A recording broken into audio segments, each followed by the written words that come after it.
So I wanted to do something simpler and new, but it's a concern, especially when we come before God. I want us to look at Jephthah. And of course, when you hear about Jephthah, something just comes to mind. And it will be the controversy surrounding Jephthah's daughter. Remember the story, right? Yes. Jephthah made a promise to God, and then he had to fulfill it. So, some of us who don't remember, who don't recall that story, we're going to look at it. So, it's a dilemma. I thought previously that I had done this teaching here, or I think someone just told me some time ago, say you've not done it.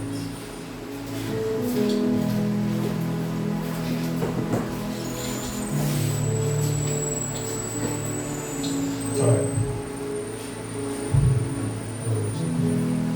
So,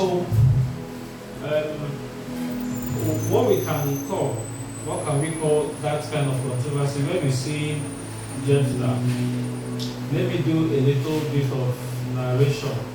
So, this guy was about to fight a big enemy, very strong, who had plagued his people for long, and then the only way he could fight that battle, or before he enters into that battle, even though he had an unction from God, he made a rash vow in quotes and said, whoever comes out of my house first, if you give me victory, I will give that person as a burnt sacrifice. Okay, so if you know you've never had this story before, let me see your hand. Serious, okay. We'll read it. So that's the story. The guy just makes a promise. If you will give me victory, I'm going to offer whoever steps out first to greet me as a burnt sacrifice. So he made that promise, went into the battle, God gave him victory, and then as he was coming back, he's happy, he won the battle. Guess who comes out first? His only child. So the girl dances to come and greet him. As the girl is dancing, Jephthah is crying. So she said, why are you crying? He said, I have said something. So that kind of situation where you don't know what to do is called a dilemma. Dilemma, any of the two. So where you don't know what to do, you don't know whether to do A or B, just, that moment where someone says, my hands are tied, that kind of thing. So that was Jephthah's plight. It was in that kind. So let's start this teaching Jephthah's dilemma. So how do you define that? You define a dilemma as a difficult circumstance or problem. Just quite simply. When something is difficult, a circumstance, a situation that is difficult, that's a dilemma. So,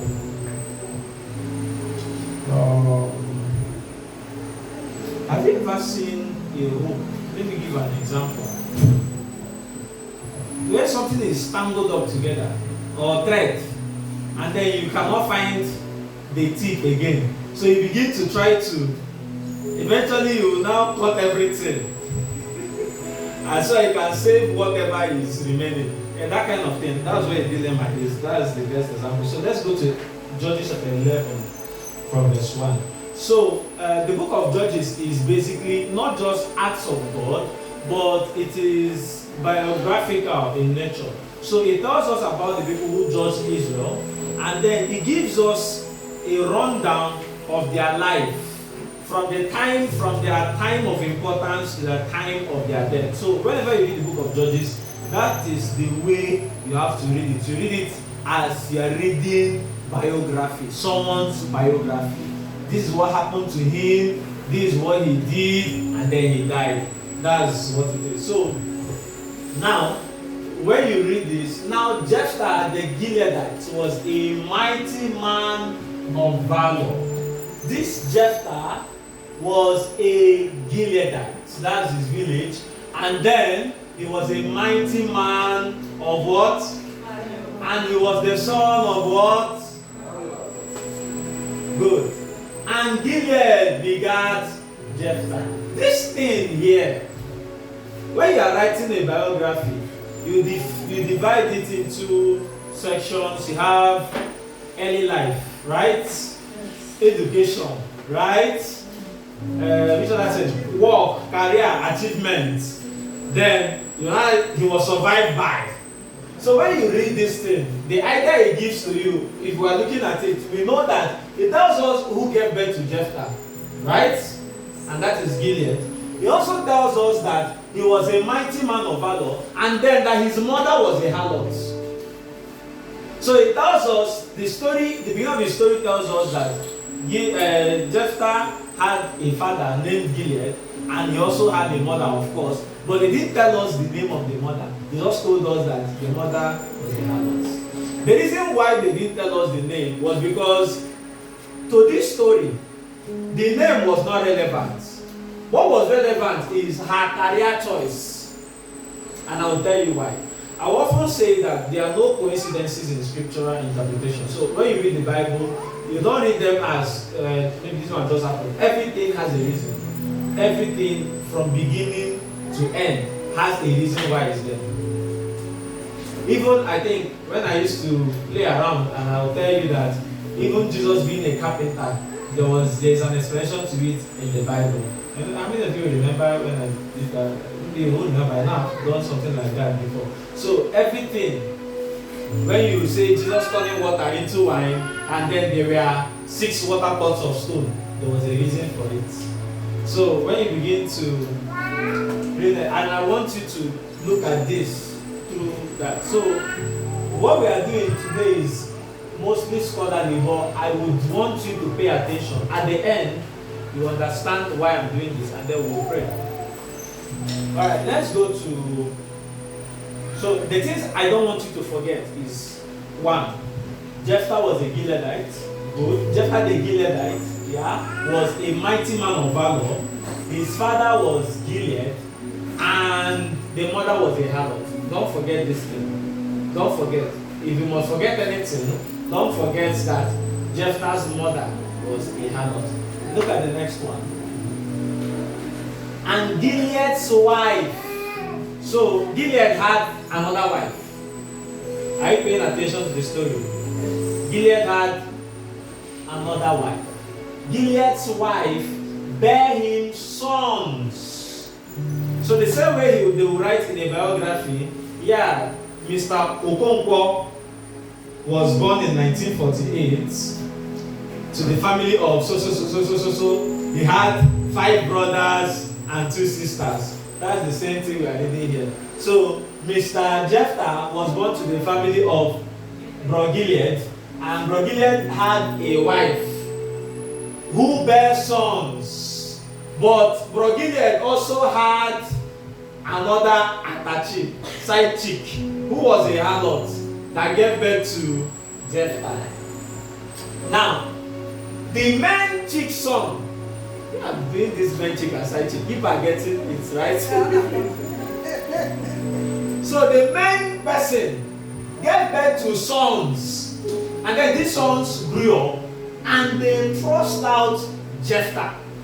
That is, as they grew up, they chased Jephthah out of the house and said unto him, You will not inherit in our father's house, for thou art the son of a strange woman. And this strange woman here is a harlot. So, because you were born of a harlot, you will not grow with us. Go away. They sent him away. Let's see the next one. Then Jephthah fled from his brethren and dwelt in the land of Tob. There were gathered vain men to Jephthah. I went out with him. So, when you now finish in that biography, you now do it was early life, he was born like this, born da da da da da. Education is the next thing you begin to, right? As I go in now say, Mr. Okonkwo, he went to Maranatha Secondary, Primary and Secondary School, you know, this kind of thing, and then he graduated. So Mr. Jephthah, when they chased him out, because he was born of a strange woman, he went to the land of Tob and dwelt there. So we know that Jephthah did not get the minimal education that you would expect a child to get from a home. Are we together? Yes. So if you train someone from a good home, if you see someone, if you know you are here and you can marry someone that was not well brought up, let me see your hand.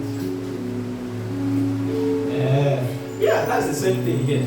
So this guy now, he was chased out. In fact, there some people even go as far as telling you that don't marry from a broken home. I'm going to hear about that kind of thing. Like their parents that would not allow their children to marry into a home where the father and the mother are not together again. Because whether you like it or not, the influences you get growing up, you will carry it into your marriage. Even when you are being careful, there are things you just pick up, but you don't even know they are there. Then by the time you get married, and that's the reason why you can't be too prepared for marriage. By the time you start living with someone else's child, those things begin to play out. Maybe you don't even know they are wrong because you grew up watching those things over time. There was a time, right, in the world where it was women did not mind cooking. Right now, women mind. In fact, they can tell you, I'm not going to cook for you if you get married. That's the world we are living in. So those kind of things happen. So you can have those kind of conversations. So we now see that by the time he was thrust out, he didn't get that kind of education that you would expect someone to get in a home.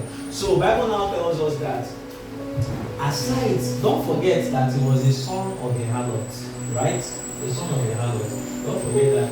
Now, coupled to that, by the time that Jephthah was thrust out of the home, he was no longer Jephthah the Gileadite. Pay attention. In verse 1, we read that it was who? Jephthah the what? And Gilead is his son name. That's the father's name. So Jephthah Gilead, that's his name. All of a sudden, by the time they were chasing him out, they were chasing him out because he was the son of a strange woman, not the son of who? Gilead. So at that time, his son name is no longer Gilead, but Jephthah Harlot. That's the name of the mother. Are you paying attention? So, Bro Jephthah Gilead became Jephthah, Bro Jephthah Harlot. We are assuming, because we don't know the mother's name, we are assuming that Harlot is the mother's name. Coupled with the harlot alone that he's now answering, see the kind of people that became his friends. Vain men, then gathered themselves together. Vain men. What do you call? How do you define vain men? People who love vanity. Now we live in a world where people say everything is vanity, even poverty is vanity. So choose your vanity. Yeah, these are your ancestors. Those people that believe in that. So the person who said everything is vanity, he also knew, and he was telling you, he chose his vanities, and it was after choosing that he's telling you all his vanity. But what he's trying to mirror is not to tell you that there are no vanities, that there are not some vanities that are good or essential. He's just telling you that it's not all worth it, and life is fleeting. That was the point. Not that you don't need anything. Yeah, so this guy had vain men. So how did he find vain men? Proud men. The word here, the synonym for this is proud men. Everything about them is, first of all, themselves, accomplishments. This is what I have. Do you know who I am? I have this one. I have that one. Everything about their life is about what they can amass. So their life becomes transactional. Now, the reason why these people were drawn and were gathered to him is because Jephthah had a part of his life, even though he was not very, very, very, very, very, very obvious, or maybe he didn't take a lot of cognizance to it, that was also transactional. The harlot, that was his surname at that point. So, how do you define a harlot? Basically, a harlot is a transactional person who says, I'm going to use my body to get what I want. So, they look at it, and then they say, well, this is my body. So, I think I read somewhere, I read a post online. So, this lady was saying that, of course, the lady's not a believer. So, the lady is saying, well, all of us are sleeping with our boyfriends. They are not married. All of us are sleeping with our boyfriends. But me, I decide to get paid for it. So, well, she's now saying all of us are the same. We are doing the same business. It's not that me, I'm being paid for it. I don't know if you get the point now. So, that's the thing about harlotry. So, she said, I'm using my body to get what I want. I know I'm not supposed to be doing it outside the confines of marriage, but this is condition made crayfish to bed. So I just have to. So you see the transitional life of a harlot, they are trying to get, sometimes they sell different parts of their body. Sometimes, right? They also, in case, there are people, I watched a video where someone was saying the landlord chased her out of the house. So she's saying that it was because she did not allow the landlord to sleep with her. But now she's willing. The landlord should come and open the door. Even though that was not cash, because payment is not always monetary. Right? So that's still a harlotry. Do you understand? There are persons who would sleep with you, but they are not doing it because they want you to pay them in cash. They are looking for another kind of payment, like getting a good grade in school. But the point of everything is that that is a transactional life. I'm trying to use what I have to get what I want, and I'm doing it regardless of any outcome. So I'm saying, well, it's the end that defines the end. I mean, is it the end that defines the means? The end justifies the means. So it doesn't matter. So long as I end at the end, those people now that are doing holy, let's see where all of us will end. Well, I'll be here, you'll be here anyway, so there's no problem. But you know, that short-sightedness is all about me. What I'm going to achieve now, what I need to get now. Everything is about now. The grade, I need this grade now. I can't rewrite the course, so I have to pass it now. It's always now. So that transaction. So these other guys now saw this guy and said, okay, this is our kind of guy. So birds of the same feather, let's go and fly with him. All of them gathered themselves. So we have poison, and then we add more poison. And they were 10 men, 8 men, it wasn't just one, they were plenty. So a lot of influence around him to strengthen his position. Next one. And it came to pass in process of time that the children of Ammon made war against Israel. Over time, these guys have grown very much to, of course, you know, an intelligent person that does hook up has more money than a lot of people. Are you aware? Yes. Talk about now. I know some of them are always, they spend a lot, but I don't think I'm richer than any Yahoo boy currently, as I am. There are persons who are richer, but we were playing ball one day in the field, so one of these guys that was into fraud drove his car and came in, and then as he came in, someone was like, his car has, say the car done the scratch. So someone now said, that one is less. Say if he press something now, another one will come. So you know, but the problem is that it's not that the money doesn't come, it's that they always live in the now. So every time they're always looking for how to spend. But you are not richer than them. So don't do the things they do.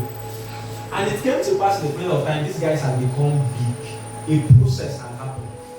Time had passed. They had continued living that traditional life, trying to use what they have to get what they want, and living in the now. And remember how we read in verse 1, he was a mighty man of valor. Children of Ammon made war against Israel. Next one. And it was so that when the children of Ammon made war against Israel, the elders of Gilead the elders of Jephthah's father's house went to fetch Jephthah out of the land of Tob. Next. And they said unto Jephthah, come and be our captain, that we may fight with the children of Ammon. See here, let me tell you something. Maybe because it's not written here, you might not know it. But people are making war against not Gilead, not Jephthah's father's house. They are making war against the entire Israel. And then Gilead, the elders of Gilead, arrange themselves and say, let us go and fetch this guy to be our captain. This is someone they chased away. The reason for them going for this guy is because this guy is no longer the Jephthah they pushed away. Something had changed. Are we together? Yes. He was not the same person. If Jephthah was the same guy, nobody goes see. Let me tell you, a lot of kings have children everywhere. But it is when there is no heir, that's when they begin to look for that one that was outside. But if everything is okay in the house, you don't look for food elsewhere. Note that. So, this guy had become great. Next one. And Jephthah said unto the elders of Gilead, did not you hate me? Did not ye hate me? And expel me out of my father's house? And why are you come unto me now when you are in distress? Next. And the elders of Gilead said unto Jephthah, therefore we turn again to thee now, that thou mayest go with us and fight against the children of Ammon, and be our head over all the inhabitants of Gilead. Be our head. Next one. And Jephthah said unto the elders of Gilead, if you bring me home again to fight against the children of Ammon, and the Lord deliver them before me, shall I be your head? Hold on. So, Jephthah is mentioning who? The Lord. So, Jephthah knows the Lord. However, I want you to realize that the children of Israel, we are the ones who are worshiping the Lord. Harlots don't worship the Lord. Of course, harlots will have idols. And this is a guy who did not, he knew. But what he knew of the Lord was the Lord. But there was also another one, especially when he grew up with these vain guys, the mother's gods. So, of course, because he didn't grow up with the father, it is more likely that he would know more about the idols of his mother than the God of his father. Are you paying attention?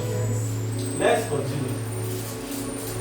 Shall I be your friend? So, before now, I think Jephthah asked them a question. Said, if the Lord delivers, they said, come and be our head. Do you remember? That's what they said. Said, come, fight with us and be our head. And Jephthah is now saying, they already said, yeah, come and be our head. But Jephthah knows that this thing cannot be easy like this. It's too sweet to be easy.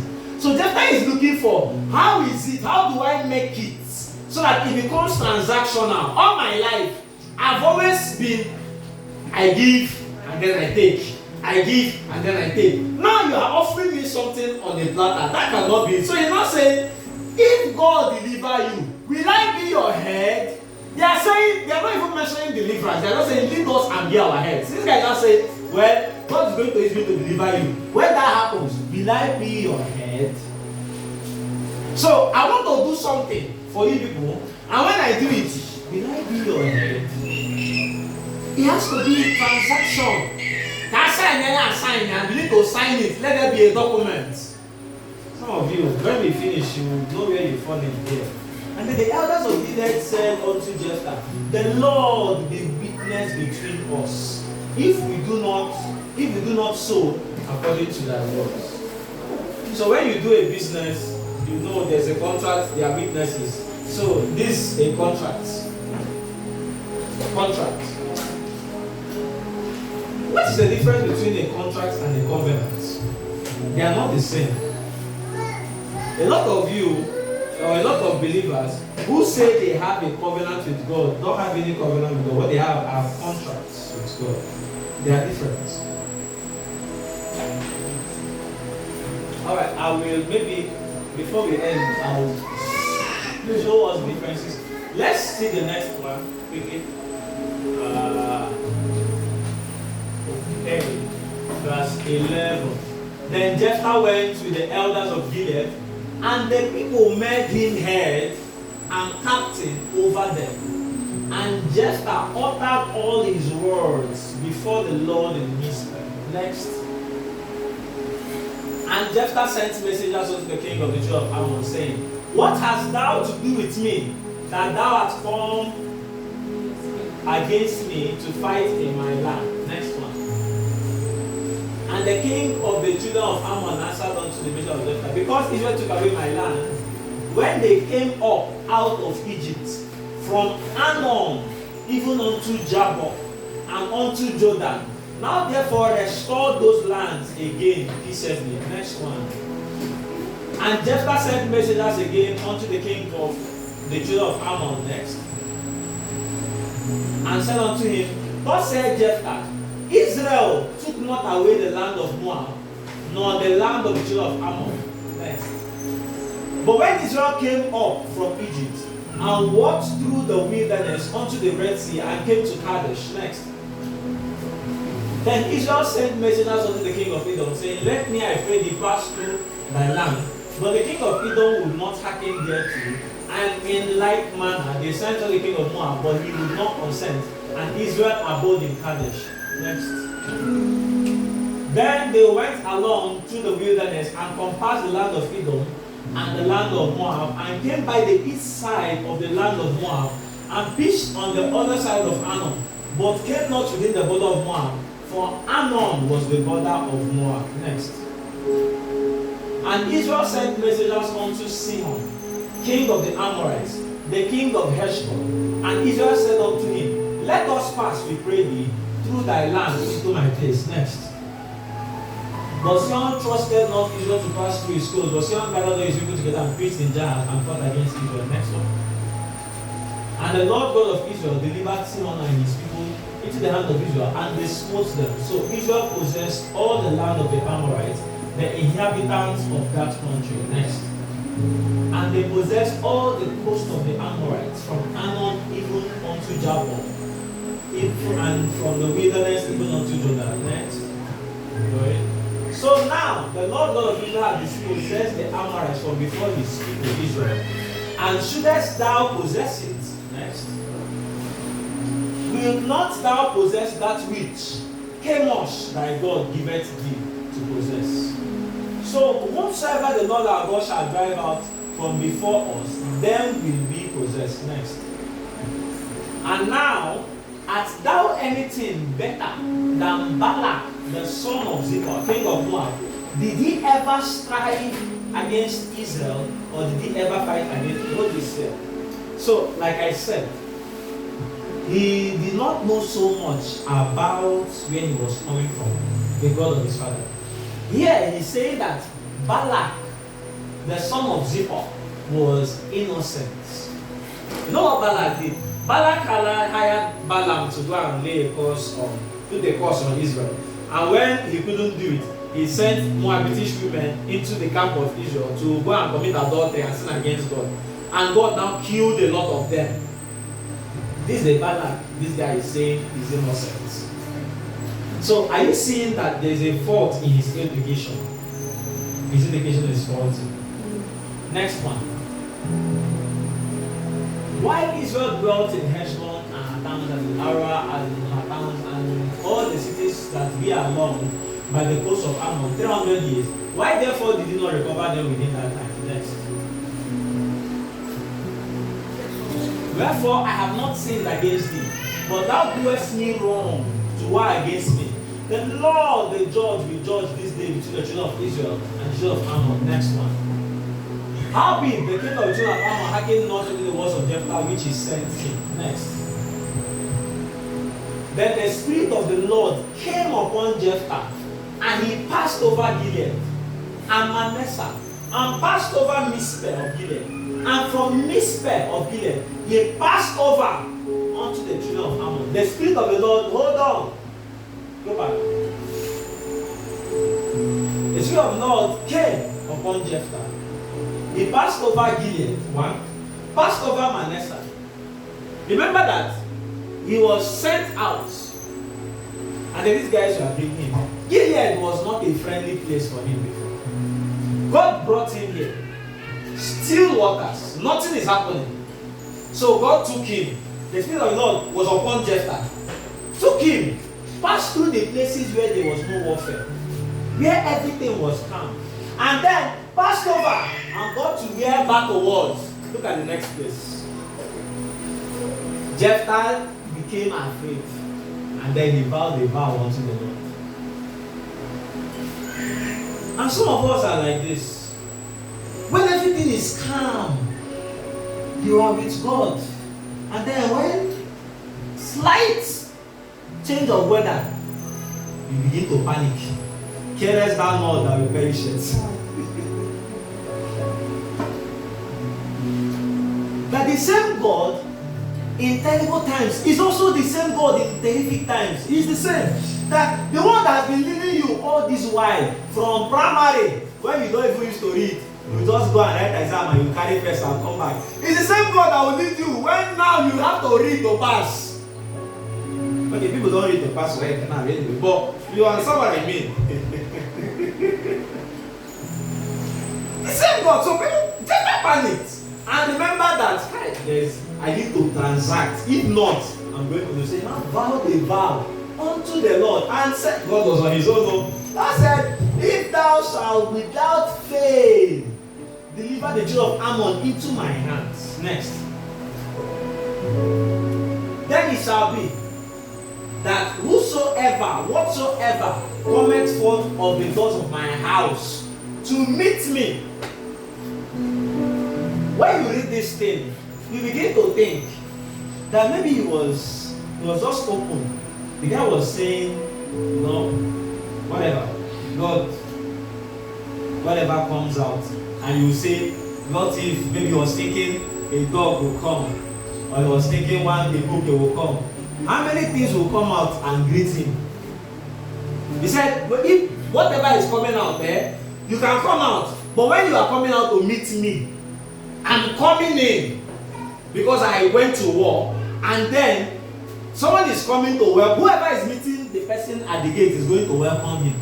So what Jephthah is saying is that whoever it is has to have the ability to welcome. So there was no plan to offer an animal. How many animals will welcome you when you come back? Okay, let's give dog.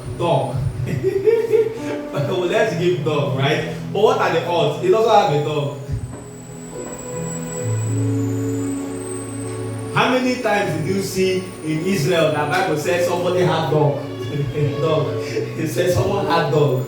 How many times did you see that thing? So the guy knew what he was doing. Are we together? He knew. But he thought, of course, I'm a master. I'm coming in. The person who is supposed to come and welcome is not probably servants. Servants will open the door and then they will run after him now. Master is back. Everybody starts pretending as if they were busy. No, that is bad, that is bad, that is bad. The children will stay. It's the help that will first of all arrange herself, because now you they go first shout for. So he's not, there was no guess that the daughter will come first. He was a great man. If you read the previous one, he said, if you give them into my hand. This is someone who was going with an army, but it was all about him and what he could achieve. That was pride. This guy was a proud man. It was all about his accomplishments. Don't forget this I'm saying, he was a proud man. You watch it. So, when I return in peace, shall surely be the Lord's. End it there. Stop there. Stop there. It shall surely be the Lord. Stop there. But you know, he has to make a dangerous seed. The kind of seed you borrow money to offer. If it doesn't pay you, hi! See it here. See your ancestor. Not bad. times where you will have that propelling, you have something. But not one thing. Bible says, all this while the Spirit of the Lord came upon him. But for that vow, who made it? Jephthah. You have to know when it is pride that is telling you to give that dangerous seed, and when it is pure passion and desire to offer God something good. You have to know. Check. When you say, I'm going to give my phone, your phone is nice, you want to offer it as a sacrifice to God. Check within your heart whether you are doing it for us to clap for you and Papa to lay hands, okay, not Papa, and Mama to lay hands on you and say you are blessed, or you are giving it from a place of service. Always know the differences. He said, and I will offer it up for a burnt offering. I'm going to burn it. Do you know on another can that? Like, does God eat or more? So God is going to eat. I mean, did he even ask for this thing? God that has led you all your life, brought you back to your father's house. It's not the one you now feel, okay, now that you need to go higher, you need to offer more sacrifice. The one you went, which sacrifice did you offer? That you are alive, with how many heads did you sacrifice to be alive? So many of us are like that. We trust God only when things are easy, things are going well. Small weather change, small rain meets you, you are not thinking, the Lord has forsaken me. Lord, and like this we go there. Is it how we are going to live our life? Small weather change. Next one. So Jephthah passed over onto all this while he was passing. No coincidences. Remember when he was passing through Gilead, Mizpeh, all those places? The Bible said the Spirit of the Lord was upon him and he was passing. The Lord was leading. This time it was not Jephthah that was passing. On his own. Jephthah passed over to fight against them. And the Lord, quite alright, delivered into his hands. Next one. And he smote them, even till thou come to Millet, even 20 cities, and unto the plain of the vineyards with a very great slaughter. So the children of Ammon were subdued before the children of Israel. Next one. And Jephthah came to Mizpeh, unto his house. And behold, what happened?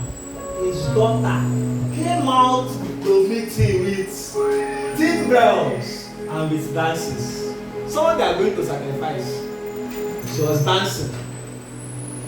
And she was his only child. Beside her, he had neither son nor daughter. Look at the next verse. Pay attention. I want to see something. And it came to pass, when he saw her, that he rent his clothes and said, Alas, my daughter, thou hast brought me what? Very low. What's the opposite of pride? Humility. The Bible says that if you are humble, the Lord will lift you. But if you are proud, He will humiliate you. He will bring you very low. And that was what happened here. God needed to humble this guy. See, bro, calm down. You are too full of yourself.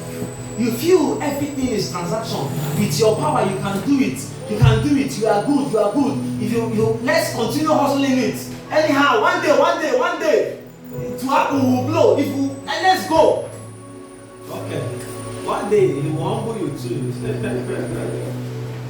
So, and thou art one of them that trouble me. For I have opened my mouth unto the Lord, and I cannot go back. This is the purest expression of pride. What is hard to say? Like, I made a mistake. I made a mistake. I'm only human. He said, I cannot go back. You have troubled me. I have said this thing. There's a contract.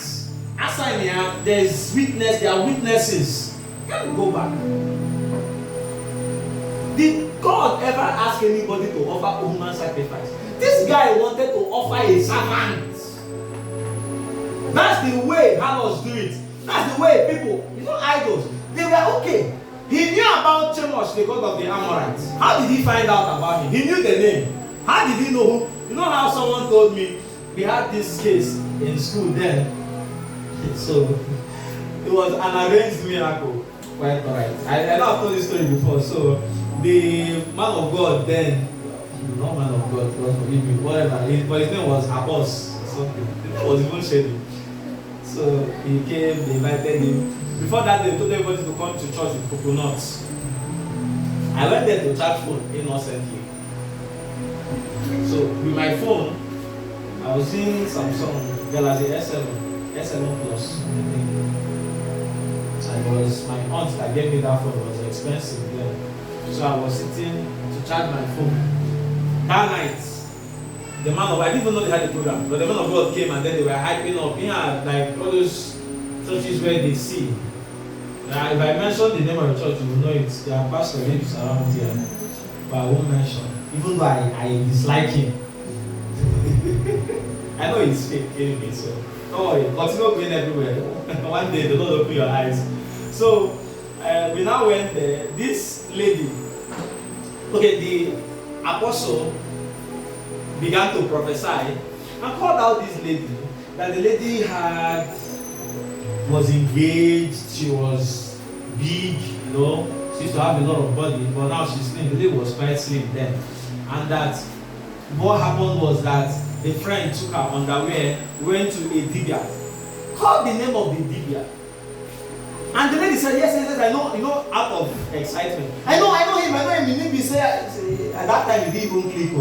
I was just carried away by everything that was happening. So he said, they are going to take, because she was engaged, they had done traditional marriage, and then the marriage did no longer work because the friend took her underwear and put it in, that is hanging in that Dibia's house, called the Dibia's name. The lady was like, yes, I didn't click that time. No, I was just impressed. She now said, give me coconuts. They had already told all of us to bring coconuts. So me, I didn't bring. So everybody brought coconut. Before the lady said, I have someone rush.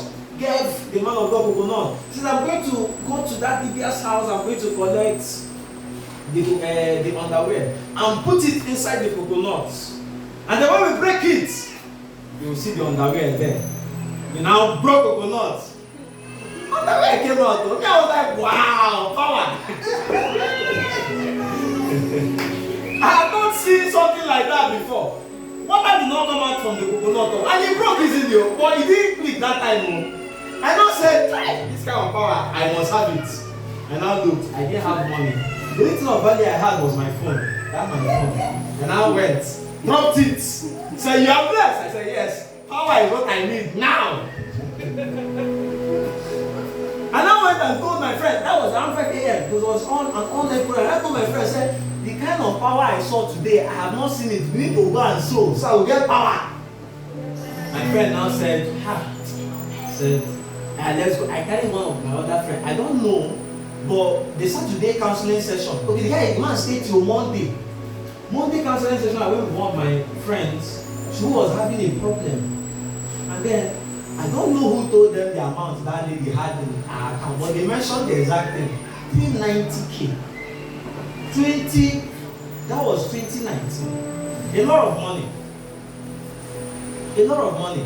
To put it into perspective, as at 2020, 2-bedroom apartments that had water heater, she rented it in Alabama 220K, 220,000. So just to show you that amount can pay your rent. If you're looking for 1 bedroom that doesn't have all those facilities, you can pay it like 2 years. As at that time. And they called it, and my friend was quite impressed and sold the money. Me, I had sold my phone. They told me, this pastor had mine, told you to go and bring charger. I said, how will you sell phone without charger? People were bringing things. People were bringing cars, houses, land deed. For this same power, all of us. So completion was 2 months, and I think you can't blame me, of course. So I was, who will give the most? So, Apostle, God will show you mercy. By Sunday, by the next week, 1 week later, I now saw that Orobo. I looked at her face very well. I said, hey, is this not my cosmate? That was my cosmate. We were in 400 level then. She was never fat. Never! So I began to place one or two together. I said, hi, these people have scammed me. Like, they had, I found out, I was not thinking, how do I steal back my phone? Because I knew when the man came, he would see, I said, should I come ushering? Just stand, take the phone and go. Because the pastor was holding my phone every Sunday. Hold my phone. And me, I now have touchlights.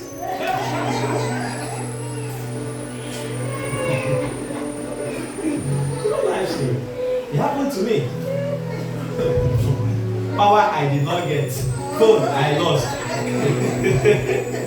And the worst part is, the person they used to run the scam was my classmate. And I looked at her, I said, this will make me hang. Again, I said, she was not the one that told me that that did everything to survive. My own was not the worst. There are persons, I'm telling you, that came with land documents, houses to sow. Houses. Do you know that I can get power, but that power will not be from God? I will show you here. Next verse. He had vowed a vow, and she said unto him, my father, if thou hast opened thy mouth unto the Lord, do to me according to that which had proceeded out of thy mouth. For as much as the Lord had taken vengeance for thee of thy enemies, even on Jew of Ammon. Next one. And she said unto her father, let this thing be done for me. Let me alone 2 months, that I may go up and down upon the mountains and bewail my virginities. I am my fellows. This is where people will think and tell you, because they want to defend God in a way, and they'll tell you that Jephthah did not sacrifice the girl, that she lived in the temple all her life. I don't know how many of you have had that thing before, but we'll find out what happened. Next one. And he said, go! And he sent her away for 2 months, and she went with her companions and bewailed her virgins upon the mountains. Next one. And it came to pass at the end of 2 months that she returned unto her father, who did with her according to his vow, which he had vowed. But they did not add something. Pay attention. All this while, they were careful to say it was his vow unto the Lord. But at here now, what do you now see? Immediately he offered human sacrifice. It became, he did according to the vow which he had vowed, but it was not unto the Lord. Did you get it? Yes. Let me repeat it. All this time that we'll be reading this story, it was always written Jephthah's vow unto the Lord. He had made a vow unto the Lord. But the moment that he now needed to fulfill it, the Lord shifted. It was not unto me. That was what God was saying. This thing you are doing is not unto me. You are doing a vow that you vow. It is your pride, your transaction. God is not in it. He has exonerated himself. Do whatever you want to do. I did my part. Do your own part. But it's not unto me. There are times where I know that I have done some things, and in my head I feel that I did it for God. But God will tell me, Robert, you don't know. This one is not me. It's not me.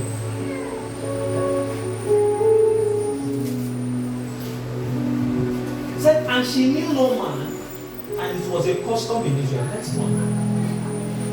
It was a custom in Israel that the children of Israel went yearly to mourn. You don't mourn somebody that spends her whole life in the temple. Are we together? You don't lament over someone that say yearly. From that year, every year these guys will go and mourn. If she was still alive, what were they mourning? Do you mourn virginity that someone is a virgin? Okay, are they mourning Mary? Like that Mary? Are those people, are they mourning her? People that are using making prayer. At that morning, did they go and say, Mary Banyo, because virginity go?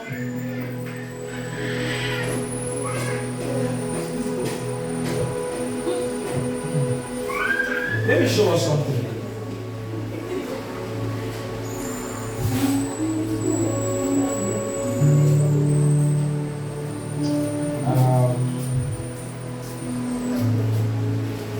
Okay. Numbers chapter 30 verse 1. I want to show us something quickly.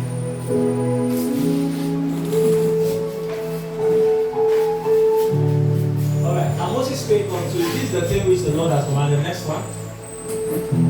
If a man vow a vow unto the Lord, or swear an oath to bind his soul with a bond, he shall not break his word, he shall do according to all that proceeded out of his mouth. Alright?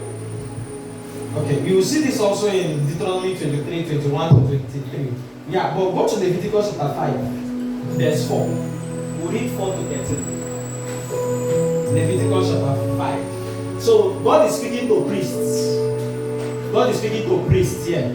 Leviticus, of course, as at that time, was not addressed to everybody in Israel. It was addressed to who? Priests. So, in the event someone makes a mistake and bring this issue, bring something, the priest should be aware. Don't follow greed. Pay attention.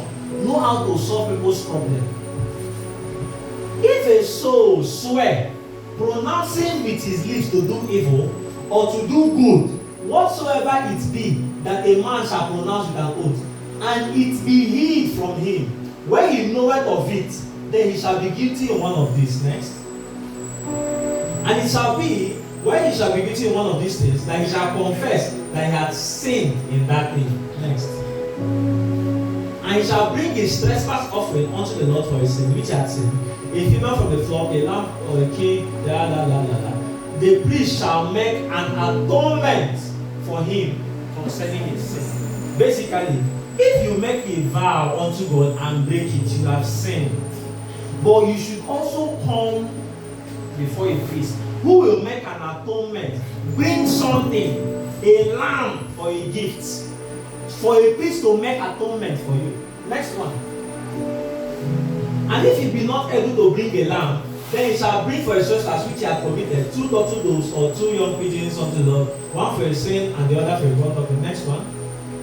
You going? And he shall bring them unto the priest, who shall offer that which is for the sin offering first, and break off his head from his neck, but shall not divide it asunder. Next.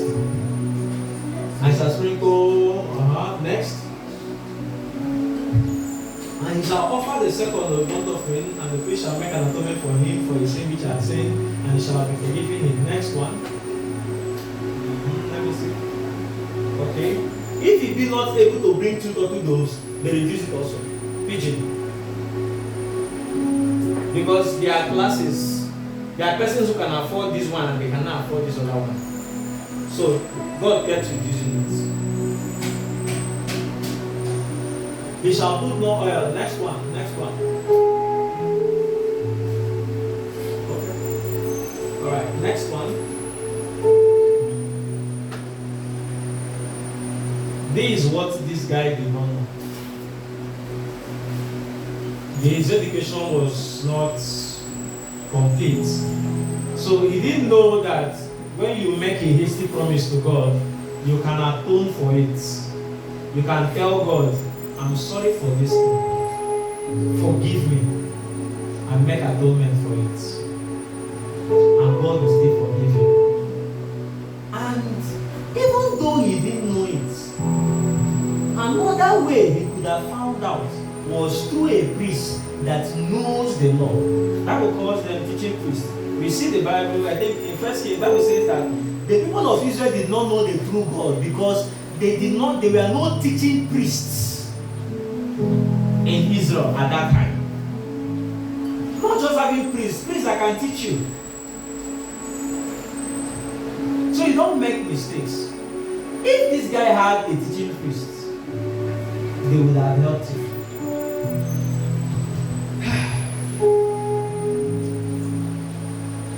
Now, I want us to bow our heads. I I want you to ask yourself, have you made a hasty vow? Do you believe in transactions? Have you tried to sway God by what you feel you can give? Have you dishonored God? Have you exalted your heart in pride as against the promise of God? Have you felt that you can, the things that God has promised you, it is by your own hand that you will bring it to pass? Have you felt that your life is just your ability that will use to get to where God wants you to go? I want you to begin to ask for mercy. Lord, I will not lift my eyes and lift my heart in vain things. I will not commit myself to vanity.